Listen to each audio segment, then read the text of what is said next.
தென்மேற்கு பருவப்பேச்சு மழையுடன் நாட்டில் ஏற்பட்டுள்ள சீரற்ற காலநிலையினால் பாதிக்கப்பட்டவர்களுக்கு உடனடியாக நிவாரணம் வழங்க தேவையான நிதி ஒதுக்கீடுகளை உரிய மாவட்ட செயலாளருக்கு உடனடியாக வழங்குமாறு ஜனாதிபதி ரணில் விக்ரமசிங்க நிதியமைச்சின் செயலாளருக்கு பணிப்புரை விடுத்துள்ளார்.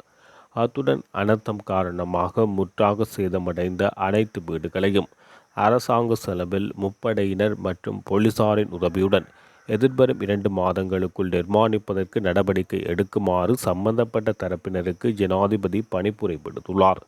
இது தொடர்பான முழுமையான திட்டம் ஒன்று ஜனாதிபதியின் தேசிய பாதுகாப்பு தொடர்பான சிரேஷ்ட ஆலோசகரும் ஜனாதிபதியின் பணிக்குழாம் பிரதானியுமான சாகல ரத்நாயக்க மற்றும் ஜனாதிபதியின் செயலாளர் சமன் எகநாயக்க ஆகியோரின் தலைமையில் இன்று முதல் அமுல்படுத்தப்படவுள்ளது.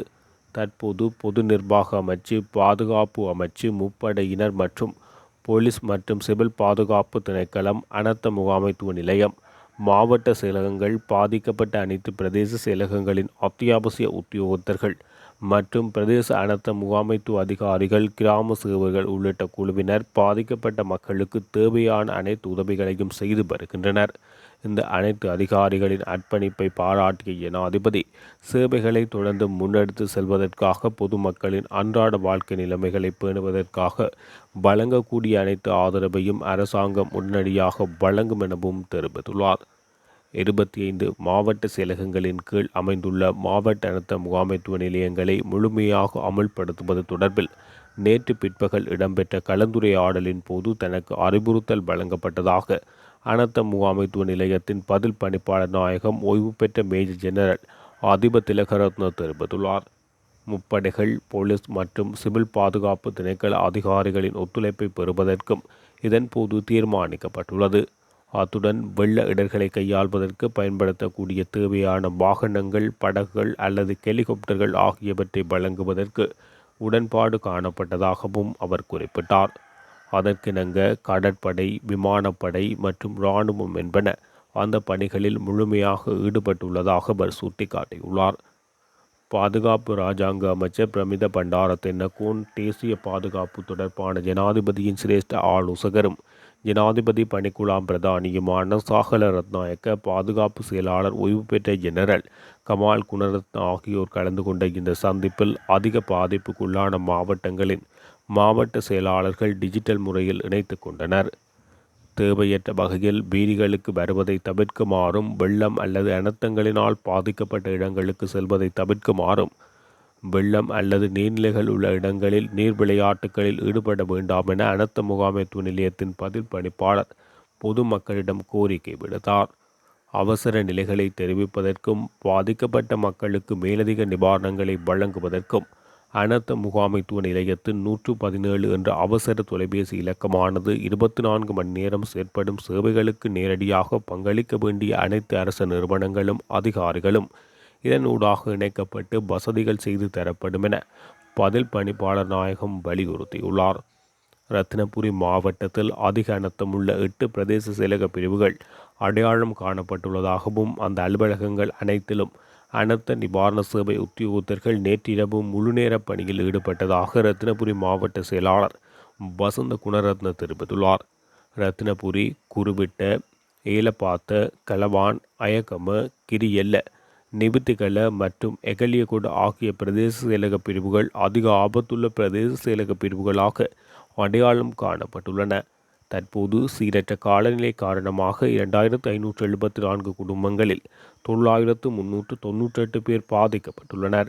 அவர்களில் 528 குடும்பங்களைச் சேர்ந்த 2219 பேர் 18 பாதுகாப்பு நிலையங்களில் வைக்கப்பட்டுள்ளனர்.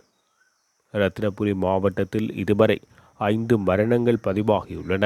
பிரதேச செயலாளர்கள், கிராம உத்தியோகத்தர்கள் மற்றும் உள்ளூராட்சி உத்தியோகத்தர்கள் அனர்த்தத்தினால் பாதிக்கப்பட்டுள்ளவர்களுக்கான நிவாரணங்களை தொடர்ந்து வழங்கி வருவதாக மாவட்ட செயலாளர் வசந்த குணரத்ன தெரிவித்துள்ளார்.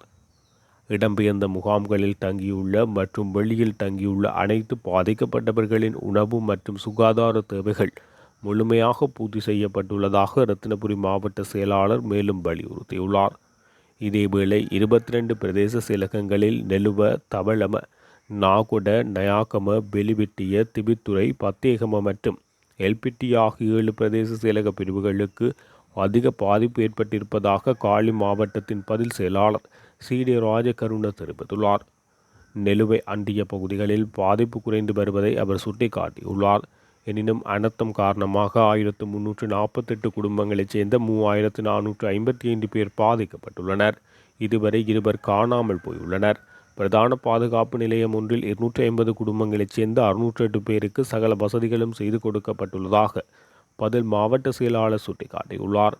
மாத்தறை மாவட்டத்தில் 16 பிரதேச செயலாளர் பிரிவுகளில் அத்துரலிய, அக்குரச மற்றும் பிடபெத்தர ஆகிய பிரதேசங்கள் மிகவும் பாதிக்கப்பட்டுள்ளதாக மாத்தறை மாவட்ட செயலாளர் கணேஷ் அமரசிங்க தெரிவித்துள்ளார். முலட்டியன, பஸ்கொட, கொட்டபொல, திககொட, மாலிம்படை ஆகிய பிரதேச செயலக பிரிவுகளும் பாதிக்கப்பட்டுள்ளதுடன் ஏனைய பிரிவுகளும் சிறிதளவு பாதிக்கப்பட்டுள்ளது. 3 பேர் உயிரிழந்துள்ளதுடன் 2 காணாமல் போயுள்ளனர். அனர்த்தங்களினால் 2731 குடும்பங்களில் 10,937 பேர் பாதிக்கப்பட்டுள்ளதாக மாவட்ட செயலாளர் தெரிவித்துள்ளார். மாத்தறை மாவட்டத்தில் 150 வீடுகளுக்கு சேதம் ஏற்பட்டுள்ளது. தற்போது 21 குடும்பங்களைச் சேர்ந்த 123 பேர் 5 நிலையங்களில் தங்க வைக்கப்பட்டுள்ளனர். மேலும் அனர்த்தத்தினால் பாதிக்கப்பட்டவர்களுக்கு தேவையான அனைத்து வசதிகளும் செய்து கொடுக்கப்பட்டுள்ளதாகவும் எதிர்காலத்தில் தேவையான சேவைகளை வழங்க பொது நிர்வாக அமைச்சு மற்றும் ஜனாதிபதி செயலகத்திலிருந்து பணிப்புரைகள் கிடைத்துள்ளதாக மாவட்ட செயலாளர் குறிப்பிட்டுள்ளார். களுத்துறை மாவட்டத்தில் 943 குடும்பங்கள் அனர்த்தத்தினால் பாதிக்கப்பட்டுள்ளதுடன் இடம்பெயர்ந்தவர்களின் எண்ணிக்கை 3539 ஆகும். களுத்துறை மாவட்ட செயலாளர் பிரசன்ன ஜனககுமார தெரிவிக்கையில், ஏற்கனவே 30 தங்குமிடங்கள் நிறுவப்பட்டுள்ளதோடு 606 குடும்பங்களைச் சேர்ந்த 2274 பேர் தங்க வைக்கப்பட்டுள்ளனர். கொழும்பு மாவட்டத்தின் 6 பிரதேச செயலக பிரிவுகளில் மாத்திரம் அனர்த்த நிலைமைகள் பதிவாகியுள்ளதோடு இதன் காரணமாக 1716 குடும்பங்களில் 6839 பேர் இடம்பெயர்ந்துள்ளனர். பிரதேச செயலாளரினால் 7 பாதுகாப்பான இடங்கள் தயார்படுத்தப்பட்டுள்ளதாகவும் அதில் 58 குடும்பங்களைச் சேர்ந்த 215 பேர் தங்கியிருப்பதாக கொழும்பு பதில் மாவட்ட செயலாளர் பிரசன்ன ஜனககுமார தெரிவித்துள்ளார்.